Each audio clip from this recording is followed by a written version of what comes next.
into the online broadcast network, AFTERBUZZ TV. Over 20 million weekly downloads in over 150 countries, and your #1 source for after-show entertainment.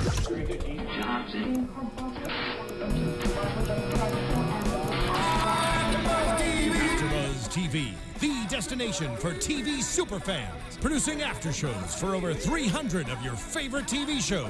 Interviewing celebrities and showrunners. And bringing you behind-the-scenes exclusives. All thanks to E! Entertainment's Maria Menounos, producer Kevin Undergaro, and internet leader Akamai.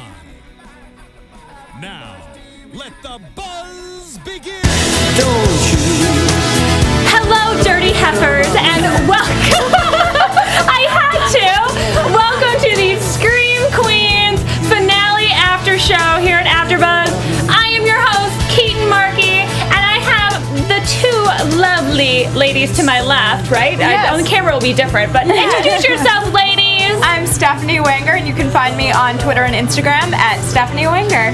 Hey everybody, I'm Paulina Aguilar, and you can find me on Twitter at _Paulina Aguilar. And you guys can find me on Twitter, Instagram, and Facebook at Keetin Marchi. But I want to dive right into this episode because you guys, if you're with us live, or even if you're watching a little bit later, we have a special guest calling in today. You might know him as Chad Radwell. Chad. Yes, Chad. The Chad is calling in. Glen Powell will be calling in a little bit later into the episode, as long as technology is with us. So pray that the force is with us. And yeah, because he's calling from way overseas and getting up super early to do it. So he loves you guys, and he has been watching the show, so he says thank you, and I'm sure he'll say it himself as soon as he calls in. So, you guys, finale, we know who the killer is. Let's dive right in. Hester Reveal, how do you feel about it? Go. None of us were right. None of That's us are what I right. kept All of our thinking. hypotheses were wrong. I think last week we said it couldn't be Hester, and then as soon as it was revealed at the kind of the beginning of the second hour of the finale, we go, Hester? Like, that, at least that was my reaction. Mm-hmm. And then it all makes sense when you actually start putting those puzzle pieces together. And they did a great job of putting those puzzle pieces together, how she was able to do backstory. this. Yeah, they gave us a lot of backstory today, which you know, I think it took maybe a little bit away from kind of what we're used to seeing in the Scream Queen episode, of kind of like the boom, boom, boom, boom, boom, kind of scene after scene after scene. But they did answer, I feel like, all of our questions. I don't have any more questions about why things happened or certain things. Because a lot of times you can just be like, well, it's Scream Queens. Yeah. Anything can happen in this world. But yeah, I think there was a time about halfway through the season where I think we were all pretty sure it was probably Hester, or like, I mean, that was kind of our maybe top 2 or 3 suspects. But they definitely kind of drew the scent away from her in the last couple weeks. I just felt like we hadn't seen her enough. She was kind of In the background, and maybe that's the point. Maybe she couldn't have done it if she was like the Chanel or Grace that we talked about last week, being at the forefront of our minds. Maybe she had to be in the background to accomplish all these murders. Yeah, and I do like her backstory that we got about how she grew up in the mental institution and why she chose to be, you know, neck brace, and you know, because it made her seem so much more diabolical and not just like stupid and annoying, and like kind of like she was a very smart murderer and smart killer, and I appreciate that whole backstory. I think we probably should have suspected her when she was in love with the whole, let's just, you know, bury the body and cut this and cut that. Like, she knew limbs and muscles and all that stuff. That probably would have given it away. You loved her school class list. That was like one of your favorites. Oh, that was like, hilarious. She was dying, and I was like missing it, and you were like Domestic terror, you know? Like, what kind of classes are those? No, it's not offered at most colleges. That's I know. For sure. I almost took a Harry Potter. I took a chocolate class in college. Chocolate? Yes, it was an 8 a.m., which Lord help me, but we got like super expensive free chocolate every single time we came to class. It was like super, like, I don't know, like crazy, like high end. And The most crazy one I've seen that a lot of my friends took was rock and roll, history of rock and roll. Really? Yeah. A couple friends have taken wine tasting, wine making classes. Yeah, I've heard of that. Yep. And they go into a winery and all that stuff. This is a whole tangent onto itself. I know, onto itself. So we had 2 episodes, 2 hours tonight, and in the first hour there was a lot of action, and then the second hour was a lot of explaining. And we lost dear Pete, who we did also Who should have died. Who should have I'm died? okay with that. Yeah, we're okay with Pete dying, but we do find out a lot of information from him as he's trying to explain to Grace why he did what he did and why he doesn't want her to take her virginity because he's a murderer, but then he doesn't want to let her go. So it's very Which the mentality that he came from was a murder in itself. I mean, he claims that he's doing, he murders for good. He murders the bad people. Mm-hmm. It still makes him a murderer. Yeah. He's still psycho. And he still shot Chanel with a crossbow. Which, that's what I felt was when he's like, but it was interesting hearing his backstory about, like, how he was connected to Chanel and seeing her strange sexual things that, Well, you start to understand why he would be so upset. Like, that was what I found so interesting about kind of the background that we got tonight, was that you saw why all of these characters got to the place they got. And in some ways I would have preferred all that background to come in the first hour and then have all the action in the second hour. I agree with you. Just because I feel like it would have been a more, like... Exciting. Yeah, or I would have understood all the things that happened in the first... Like, I think I would have had a greater appreciation for it. Yeah, I see that. I mean, I really did enjoy that first hour, though, a lot. I enjoyed the back and forth between Grace and her dad. Then they set up... Just so awkward. Yeah. Oh, yeah. Well, and I love how when Pete died... Like, there was never an investigation. Like, we never kind of got a conclusion to Pete's But we don't death. even know how Grace got out. All we see is the devil about to knock her. I'm assuming he knocked her out. Because she knocked her out. Because technically, at that point, that's Hester who did that. Right, and she likes her. Yeah. But he seemed a lot bigger than what Hester was. Like, I remember even you guys were like, oh, that's a dude. I've been saying that all season. That was probably a production move. Yeah. Oh, well, I don't know. Somebody loves your hair. They're saying hi on the chat room. Thanks. Anyways, so we move on to Grace and Zayde now are trying to become investigators again. And they send Grace's dad in to kind of seduce Dean Munch. Who ends up actually liking her. Yeah, who they actually have a real connection, and but I love Oliver Hudson. I have praised Oliver Hudson to the ends of the earth. He has the funniest Instagram and Twitter, but I do not need to see him in a black weenie bikini. Well, we necessary. did see some continuity. There was continuity error. You go. There was continuity because he went from the black underwear to boxers. He did. Yes, we definitely, you caught that. She caught that. Oh, you Unless caught he that. soiled Okay. himself like during the act and then just changed we it. I don't know. I'm sorry. way? I'm trying to find explanations here. Right. No, it was a good catch, but what I have to say about Oliver Hudson is that he went for it. I have to say, he really, because that's a scene that is so awkward, I would imagine. Not only Oliver Hudson, but Jamie Lee Curtis went for it. Yeah, exactly. They both did, and it's because that's a scene that you can imagine actors being. That's pretty awkward to do, but that's what makes them great actors. Yeah, is that they do go for it. Yeah, it was. Yeah, and it made it funny. Yeah, and I just felt they totally did, and it was really funny to watch. Yeah, it was. I thought they were great in that, and I just thought it was hilarious how throughout the episodes, us three were sitting and we're like, "Oh, it's dead Taylor Swift," and the candles in the house before that scene. Oh, and Keetin said it was a candle blogger because we thought everybody was going to come back from the dead. Yeah. Again, to the PA who lit all those candles, our hearts go out to you. Yeah. Tough job. That is a tough job, and you did a good job because those candles looked awesome. I wonder if Glenn knows that PA. Yes! Round of applause for the PA on Scream Queens who had to light all the candles. Or it might be a PA or a prop guy. I feel like maybe if it's union, it's probably props, though. If it's union, it's props. Because that's illegal for PA. Anyways, I digress. Okay, so we have Pete's confession death. We got all that. Then we kind of just get a lot of random stuff going on in the middle. The dynamite. Pizza guy. My God, the pizza guy. That was disgusting. That had to be the grossest death I think we've gotten. But we didn't see all of it. All we saw was yes, and honestly, I covered my eyes. I couldn't. Yeah, that was over the line for me personally. Okay, or someone wants it. Hester did kill Gigi. They just have a question. Did kill Gigi, and She killed Gigi because what was the reason again? Like she didn't. I don't know, actually. I think that it was just that she to get her out of the way. Yeah, she didn't need her. She didn't need her anymore. Yeah, exactly. She felt like she didn't help her or whatever. And yeah. It's so rude. The woman would tell her everything. Yeah. I love the little kids when they did the when they were flashbacks. fighting? Yeah. Suck ass. This is an After 9 show, so we can say suck ass on this show, as well as idiot hookers and I don't even know how I entered the show, but I was gonna say something heifers. After 9, it's all good. Oh, what? Yes, I can. What can I do? We can say whatever you want. Oh, I'm seeing like notes up on the screen. Now it's a show. And Glenn will be calling in. He's not here in studio because he's currently in Amman, Jordan, shooting a movie. So people on the chat are all chatting it up. So Chanel gets shamed on campus. Chanel does get shamed on campus. I really liked how that scene happened when people were reading her like little manifesto that she wrote to all the Chanels, which was again very, very mean. Yeah. But yeah, she does get shamed. And she has to find a way for people to like her again, which causes her to go talk to Melanie Dorkus, who she did not mean to kind of disfigure in a spray tanning accident.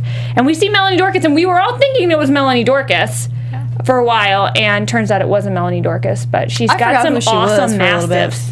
Yeah. I feel like we had so many predictions throughout the season on this. Like every week we were coming up with somebody different doing it until the last few weeks where I think we kind of came into a more like idea of what we thought was going to happen. But I think that's like a testament to the show that they did a great job because you really didn't know till the very end. Yeah, you were being kind of like pulled in different directions. Yeah.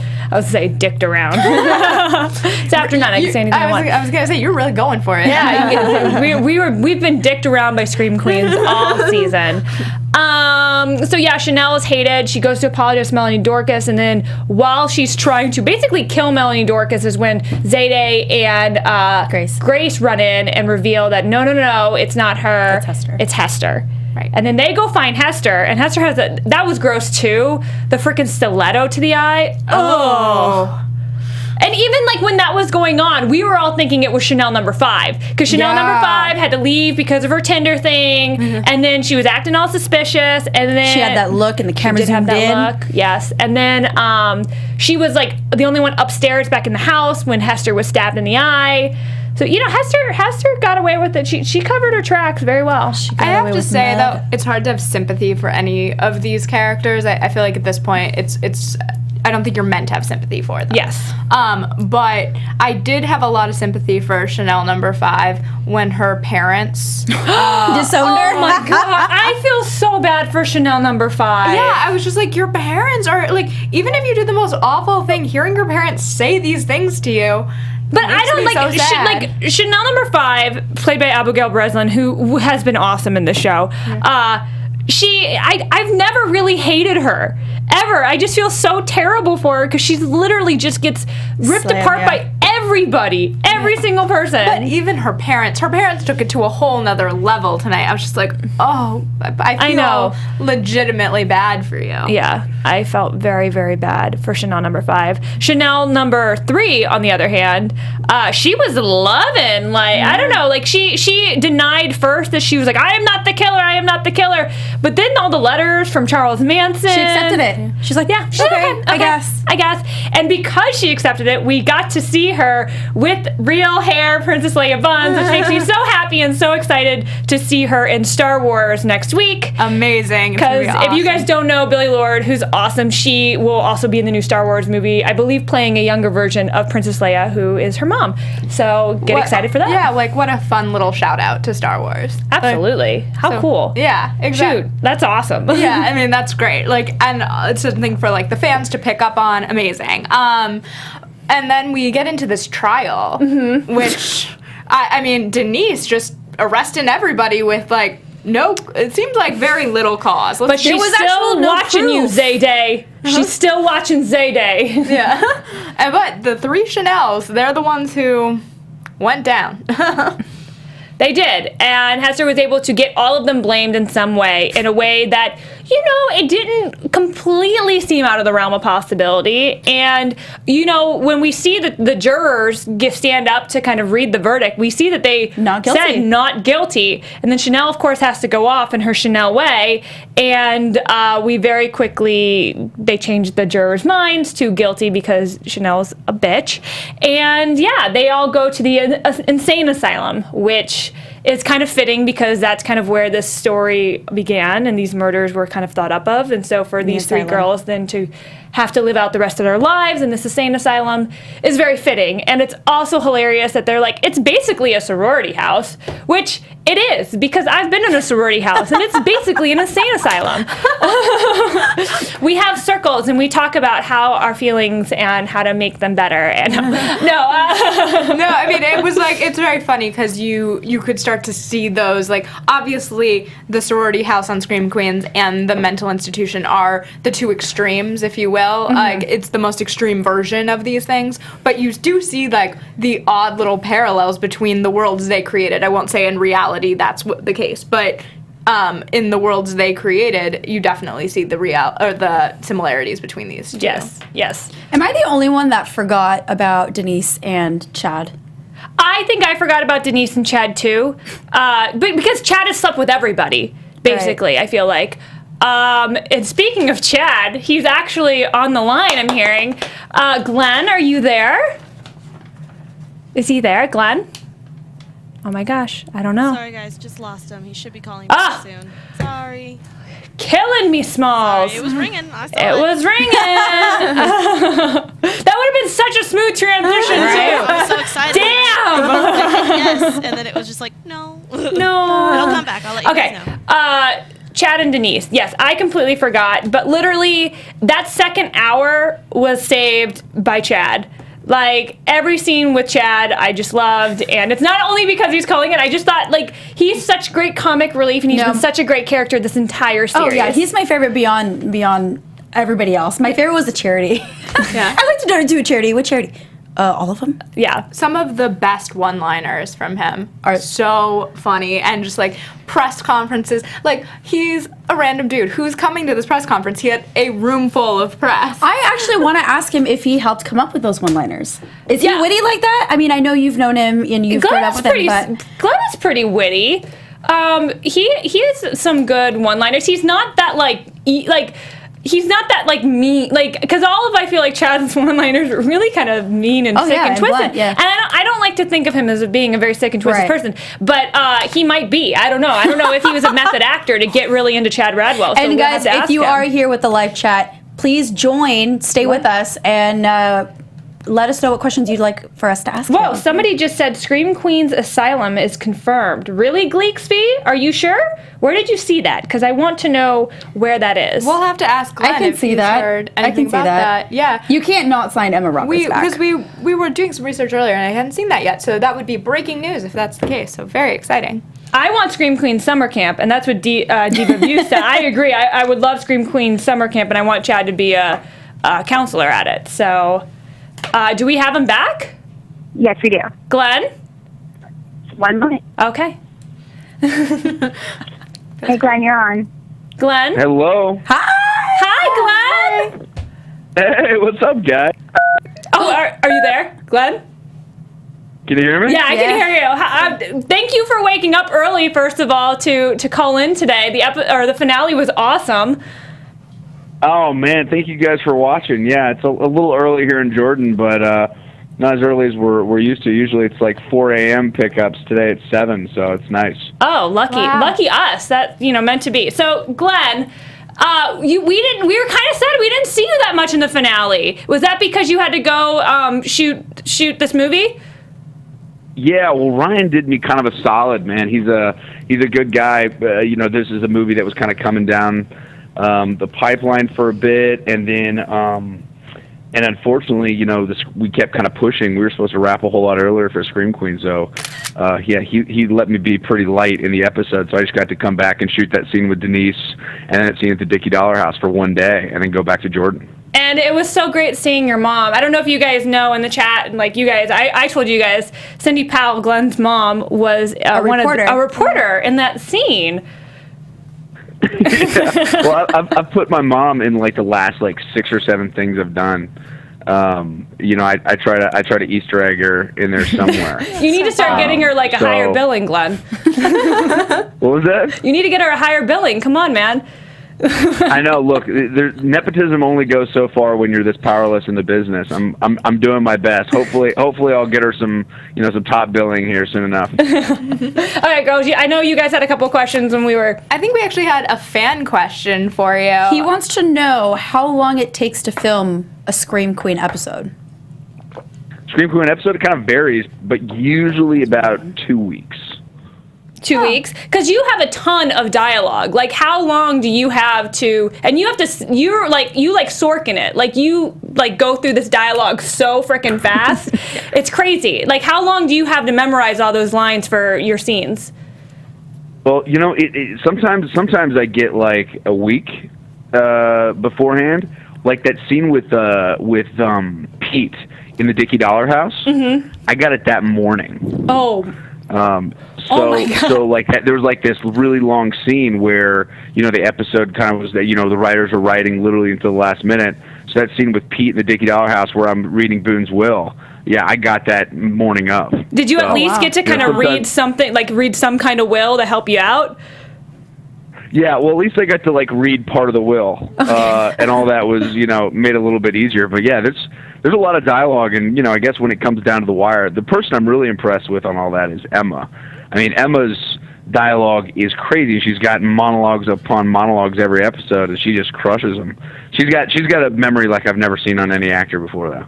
And you worked really closely with Emma. What was kind of you guys' relationship on set, and just kind of you do a lot of kind of very awkward scenes and very funny scenes, and how did you guys get through all that? Yeah. There's actually one scene that ended up getting cut out, I think because of Fox censoring purposes, where I was singing to Chanel while we were having sex. And it's one of those that, like, it will go down as one of the funniest scenes I've ever filmed with anybody ever. I got in trouble for my humping from Fox. They don't, like, Ryan was sitting on set, and Brad Falchuk, who's one of the other creators, was sitting on set, and I'm doing this scene with Emma, and they're like telling me, like, well, you do it, like make it look real. And I was like, and so like literally I'm getting heckled by these guys while I'm doing it. Then it comes back from Fox, and they're like, Glenn looks like he's actually having sex on TV. And this is network. It's not appropriate for our viewers. It's a family network. And I'm like, guys. So I got a memo from Fox about all that. Take it as a compliment. But, the fact is, those scenes wouldn't be as fun, or the entire experience wouldn't have been as fun. Especially if your girlfriend's not so much fun and so pleasant to work with. Because I've been friends with Emma for years, so it was very easy and very fun. Oh, I actually had a question about when you found out about who the Red Devil was. Did you know early on in the season, or did that come about as you got the finale script? Well, it's so funny because it's like the makeup trailer and the wardrobe trailer, they all had these like conflicting theories about who the Red Devil was, and everybody was kind of putting in like money into a pot on like who the Red Devil was. But whenever it came out, in terms of Diego Boneta was my roommate down in New Orleans, and so Diego and I lived together in the same house. And we had this cool house in New Orleans, and whenever he found out he was a Red Devil, Diego's such like a sensitive, sweet guy, and he was actually a little broken up about it. Aww. How like far into shooting did you guys find out? Like, had it started airing already, or did you guys, like, how early in the shooting process did you guys find out? Find out about the Red Devil? Yeah. Oh, very, very late. I mean, okay. We're talking. Diego found out he was a Red Devil, I guess, would that be episode 10 or 11? Yeah, it was maybe. And he and so nobody knew about Hester until we started shooting 12. Wow. So, a couple questions from the chat right now. Brittany wants to know, are you on board for Scream Queen season 2?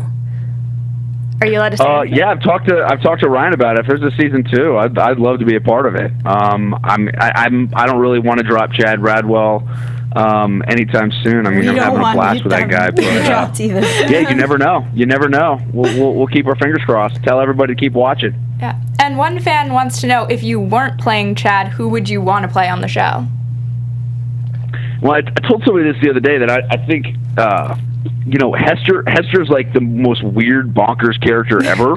she's if there's anybody a little more sadistic and weird and odd than Chad, it's probably Hester. But I've seen Leah walk around in that neck brace for hours upon hours every day. So I'm very happy playing Chad because I don't have to wear a neck brace. She looks very uncomfortable wearing that neck brace. She hates it. That's great. Chad had some of the best lines of probably it was Chadisms and Chanel-isms is what we would call it on the show. Do you have any favorite lines that you'll never forget? Oh man, one of my. I mean, there's literally so many. Every time I opened a script, I got something new and brilliant. Ian Brennan, who's the creator of one of the creators of Scream Queens, was also one of the creators of Glee, and he wrote all of. What was the coach's name? Jane Lynch's character? Sue Sylvester. Sue Sylvester. Yeah. He wrote all of Sue Sylvester's lines. So he also writes all of Chad's dialogue. So I remember opening up, the first time you meet Chad, whenever he's kind of breaking up with Chanel about not being popular enough, that was one of my favorite monologues I've ever got to do, ever. The one about how everybody wants to get with this, girls, guys, animals in the zoo, plants probably, that whole thing. I loved that monologue. There was one about I don't know if you guys remember this, when it was in episode 6, when I'm breaking up, where Hester comes up and she thought we were the real deal, and I say, your muffin's probably Space Mountain levels of fun. Loved that one. The crazier the girl, the more fun the muffin. That was kind of fun. Did you have any? There's just so many good ones. Did you have any input or ideas that you put in yourself in those lines? Like, did you come up with any of them? Oh yeah, I mean they let you kind of riff and roll on a lot of that stuff. I mean, that scene with Boone, what was so funny about that scene with Boone, the first scene you see is when he asked to crawl into bed with me. Yeah. Nick has been a buddy of mine for a bit, and that scene with the frog, that came out of nowhere. That just happened to be on the bed, and we just kind of riffed with it, and we just kind of played around with that whole scene. It wasn't really supposed to go down like that. But Nick is so freaking funny, and we that wear your hands on the frog, that was all Nick. So funny. I mean, you got to you got with every girl, I feel like, on the show, except, well, there was a few. Who did we miss? Yeah, who did we? I don't know. Denise. I mean, what was it like filming a sex scene with Jamie Lee Curtis? Oh yeah, well that was day one. That was my first scene of the whole shoot. Oh my gosh! In bed with Jamie Lee, and Jamie's one of those girls that she's obviously I knew who Jamie was. She was a big part of my upbringing. She's been in a ton of movies. She's a very sexy woman. But she, there's a little bit of a hazing process that goes along with being in bed with Jamie Lee Curtis. And, I remember, I can't tell you everything, but, I remember literally in bed, I was in bed with her and she, right before the take, I was like, oh, I should probably do some push-ups. And she goes, and so I get down on the floor to go do push-ups, and she kicks me. She goes, Glenn, if you do push-ups, I'm going to stab you. And I was like, okay, well, let's chill. Oh, wow. Day one. That's an awesome story. Yeah, day one. No, Jamie's amazing. She, day one she left a big thing of bowl of M&Ms in our trailers, and put her phone number in it and just said, call me if you need anything. And she would constantly be buying juices for people and buying lunch for the whole crew. I mean, she's just amazing. So I will definitely be missing Jamie Lee. I mean, how close did you guys all get? Because like I feel like you guys were all kind of the same age. I mean, and then there's like Jamie Lee and Oliver Hudson, who are basically like big kids themselves. What was like kind of the camaraderie with every? I love Oliver Hudson with all of my heart, and so everybody knows on this show. Like I rant about him every week how much I love him. So. That is so funny. No, I'm literally texting with Oliver right now as we speak. Oh my God. Yeah, I was. Tell him we say hi. Because Oliver, I told him I haven't gotten a chance to see this last episode because I'm here in Jordan. I don't know how yours got cut and this one didn't. Like that's all I have to say. Yeah, I literally, but I saw that episode because I was like, oh, I want to see how people are reacting to the final episode. And I saw the clip of Oliver in bed with Jamie Lee, and I just was like crying. I was laughing so hard because they busted that scene out on him so last minute. And he was slightly panicking about it. That was like 3 days before he shot that scene. He read that in the episode that he's like in bed in his underwear, like seducing Jamie Lee, and he was like, "Oh, great." He's like, "Now this is where the dad bod comes and bites me in the ass." But he's so funny. Yeah, you should have a crush on Oliver. He's crush worthy. He's a great dude. He's awesome. So tell us a little bit about what you're working on now. You're in Amman, Jordan, so you're in the desert. Is it Sandcastle? Like, what can you tell us about that film? Well, yeah, it's very different from Scream Queens for sure. It's like a war movie about Baghdad, 2004. Oh, wow. It's Nicholas Hoult, Logan Marshall Green, Henry Cavill, and me. And we're basically it's just about a unit. A tight unit that goes out to a civil affairs unit that goes out to try to repair this, get water to these people in this village that's has no water, and essentially, stuff hits the fan, and the good intentions kind of start crumbling down. It's really good. It's one of the best scripts I've read in a couple of years. So that's why when I was filming the last couple episodes, I begged Ryan to bounce because I've been wanting to do this one for like almost 2.5 years and play this role. So thank goodness Ryan is such a good guy, and he's been so generous, giving me a hell of a role on this show, and hopefully that relationship doesn't run out anytime soon because he keeps churning out great stuff. That's for sure. Yeah, I mean he keeps his people close, it seems. So like, are we going to see you in maybe American Horror Story? Do you know? It's possible. Yeah. It's possible. I talked to Ryan yesterday, and he's definitely going to be a friend. I mean, I've seen him so much. While he came down to New Orleans quite a bit, and I saw him back in LA a bunch, and he's now, regardless if we work together again, he's a friend for life. But he's you want to stay in his camp because. I mean, he's not only a genius writer, but he's just like a mind like you've never seen work before. It's really fun because he just sees. I mean, I don't know if you've seen the O.J. Simpson trailer or any of the stuff he's got coming out soon. He's just a genius. It's crazy.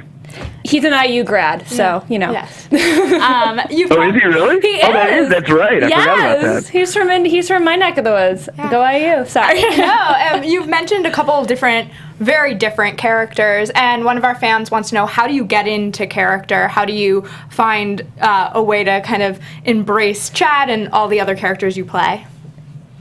Well, it's funny, when I was like trying to find Chad's kind of voice and like cadence and whatnot, I actually stole a bunch from Kenny Powers from Eastbound and Down. Totally, that's so funny. Yeah, I don't know if you can see that if you look back, absolutely. but like Kenny Powers kind of has the same cadence.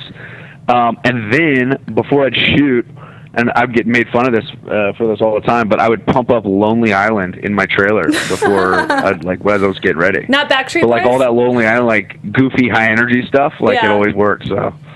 What did your family think? What did your mom, dad, all your cousins, what did they think about Chad and about kind of this character and seeing you in some of the situations that they made you go through as Chad Radwell? What's so funny is my mom was on set. The first time my mom and dad came on set, it was during that scene where I'm literally like rubbing up on gravestones with the Hester. Oh God! So my mom and dad are there for that scene, and literally they cut out a lot of stuff. Like the director Brad Beaker was like, yo, Glenn, like, I really want you getting all up on these gravestones. And I'm like, these are fake gravestones, right? Like, I'm not rubbing up on, like, somebody's real headstone, right? He's like, no, these are all, like, styrofoam. I was like, great. And so I go to this graveyard, and I'm literally, like, rubbing up on he's like, we'll just film you. Just, like, go rub up on a bunch of tombstones. Oh, my God. And my mom and dad are, like, behind Video Village, and everybody's looking at him like, are you guys cool with this? Is this, like, cool? And she's like, yeah, we've seen him do weirder stuff than this before. So. This is true. I'm sure they have. Okay, so let's see. A couple more questions because I know you have to go. I know you have a call time soon. What was Radwell Thanksgiving like? Radwell Thanksgiving was one of my favorite episodes to be a part of because, you know, that was the thing with Ryan. Like, I remember literally while we were shooting episode 1, you know, Ryan sitting there, he goes, hey, who would be in your family if you were to cast your family? And so we kind of started throwing around ideas, and I didn't know he was actually serious about it. And then at the Scream Queens premiere, it was a few days before the Scream Queens premiere, he said, hey, dude, he goes, well, you know, who do you want to be your dad? Because I saw that it was going to be Radwell Thanksgiving. He goes, who do you want to be your dad, your mom, and your brothers? And so I literally threw, you know, Chad Michael Murray, who's been a buddy of mine for a long time, and Patrick Schwarzenegger has been a buddy. And literally he was like, I'm telling you, within the hour, it was the craziest thing. He just goes, I said, you know, what about my buddy Chad? Oh, Patrick. And literally Patrick and Chad hit me back. I sent him their numbers, and they hit me back like in 40 minutes. And they were like, yo, I'm going to do your show. I was That's like, great. Awesome. And then, you know, Alan Thicke, you know, we threw a bunch of ideas for the mom and dad, and I mean, they just knocked it out of the park. So that was a really, really fun episode to shoot, and I mean, everybody in that episode is spot on. They're hilarious. They're a terribly wonderful family. I love them. Do you have any like favorite day on set, favorite story on set, like one thing that will always be in your mind when you think about Scream Queens? Whew, that's a really good question. You know what was really a fun day is because rarely do you get to shoot group scenes together, you know, with kind of the whole cast, because usually not everybody's together. But that episode where it was like the Truth or Dare episode, where kind of the whole cast is locked in the same house. Right. Yeah. You know, where I outlined the rules of Truth or Dare or Lie. You know, that was probably one of my favorite. That goes down as one of my favorites. And also, you know, with Nick Jonas and Emma, that was one of the first days that we got to shoot together. But it was when we were shooting that golf scene where I'm hitting golf balls at hippies. You know, the first time you meet Chad, and it was so funny because I'm like the only unknown person on this whole show. You know, everybody's kind of their own a superstar in their own right, and Nick and Emma were sitting there, and there's literally, while we were shooting that scene, you can't tell, but behind us is probably 500 people watching. Because it's like all these you know, students were lined up at Tulane watching us shoot this scene, and so every time we'd yell cut, they would cheer and scream for Nick and Emma. And it was like one of those moments I was like, oh shoot, like this is pretty cool. You know, people are getting excited about this thing, and obviously they don't know who the hell I am, but it was still really cool. It was like a moment where you realize you're a part of something pretty special, you know? Yeah. Yeah. Oh well, I think with your portrayal of Chad Radwell, I don't think anybody's going to be forgetting you anytime soon. No, and I know we asked about you coming back for season 2. Have you heard any ideas of, all of our fans want to know about a theme for season 2? Have you heard anything that you can share with us about that? You know, I mean, Ryan, when we originally talked about it, it was summer camp.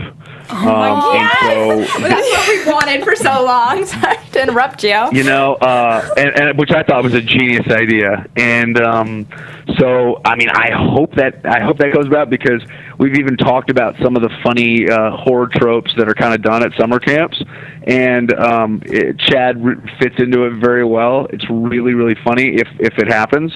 So yeah, I sure hope it happens, because I tell you, this show, you know, I'm thank you guys for watching, and thank you guys for supporting it like you do, because it has been so much freaking fun to film. So yeah, I hope the party doesn't end anytime soon. Awesome. Well, thank you, Glenn, so much for getting up early and taking the time to talk with us. We appreciate it. Yeah, we were such huge fans of you this entire season, and we really hope you're back for season 2. Yes, thanks for talking to us. I know. Thank you. Everyone on the you guys, thank you. Seriously, thank you for doing the show. It's amazing. I've been watching. Oh, awesome. Everybody on the chat says you seem like such a sweet guy, and they wish you tons of success. So be safe out there, and let us know when you get back in LA. We'll bring you in studio.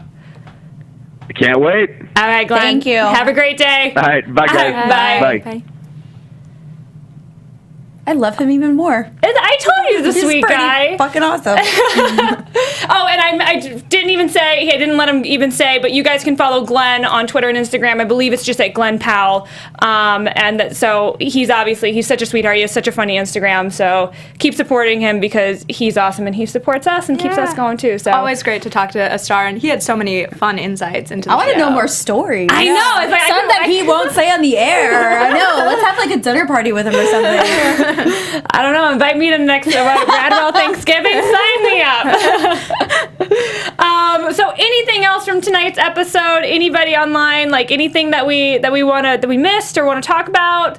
Wrap I think we up. got it all. I know. It's like once you're done talking with Glenn, you really can't you can't top that, right? I feel like that was about it for the show. In terms of, what did you think of the ending where they're all in the mental institution and she? Oh, the Red Devil comes over. Yes. There's going to be a season 2. Yes, I think that definitely sets up a season 2.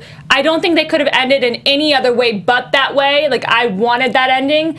And, because the killer lives on. There's always going to be So do you a think killer. it's still Hester? That she just hasn't gotten over it? No, I don't think it's Hester. And we haven't talked about the scene between Hester and Dean Munch at the very end and the awesome memorial that Chad wrote. But